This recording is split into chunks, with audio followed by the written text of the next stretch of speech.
This is about my friend Gary. Hello. A true alpha male if ever there was one.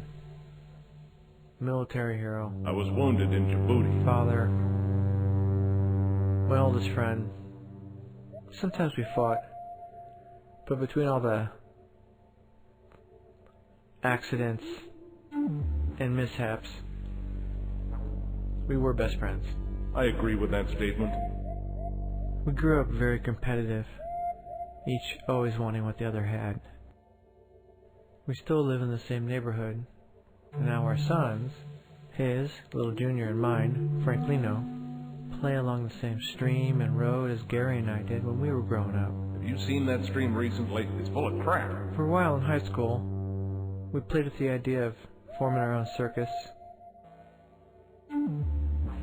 But Gary was always more interested in being the performer rather than dealing with the business of it. Yes, business. And still this notion of wanting what the other person had carried on, and he actually stole a clock from me.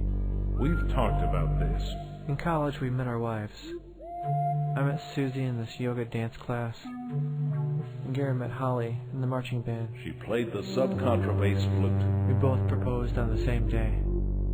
After college, everyone was kind of restless, sort of normal, but that is when I first started seeing notes appear. We all settled into our own little routines, but then Gary went and signed up. I got a free pass to Marine World. I was doing pretty good on the circuit, so I decided to keep playing. You're a rodeo clown. Get it? Holly had that tanning bed accident, and believe it or not, some of our circus animals are still hanging around. As soon as Gary's away, there's a series of accidents. Stuff I won't describe. Gary gets a safe house for little Junior, and then goes underground. What happens to him during the war, I never find out. He never talks about what happened. You wouldn't understand. One thing I do know is that Holly sweet-talked the senator, and Gary placated the king. I bought his unwanted timeshare in Cancun. I just switched to soccer and kept touring. While I was on tour, Gary, Holly, and Susan went on a mountain retreat without me. You could have come. And after that retreat, Susan was a lot happier. And I swear the mailman looked like Gary sometimes. And sometimes the milkman looked like Gary. And I'm pretty sure that was Gary at Susan's office party. I'm a common height and weight. I try to work up the nerve to ask Susan. She deflects my queries, and all I could think about is Gary whispering sweet nothings to her in the night on a European vacation. You imagine things, and you're a terrible listener. I get Gary to meet me in private. He actually says I had something that he wanted. We both go back to work, but I feel very estranged from him. See, people don't talk like that. It's weird. Then I come home early one day, 12:15, and he's there, and Susan's there, and they're not doing anything, but I lose my temper. We fight. That'll teach you to come home early. After that, Gary and I both retreat into our own private selves and contemplate what happened. I did no such A thing. year goes by. I thought it was all over. But then I found out that Gary and Susan had still been talking.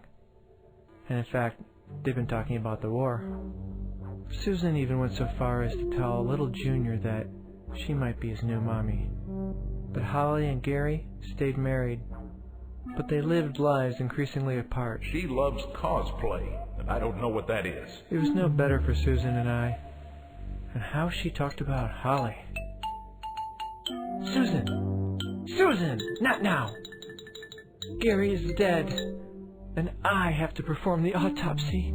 Oddly, the afterworld has an unbelievable amount of paperwork. Getting the lab results takes weeks. And predictably, the story ends at the zoo, where newly widowed Holly and little Junior take a leisurely stroll, and Holly is confident the lab results will be clear.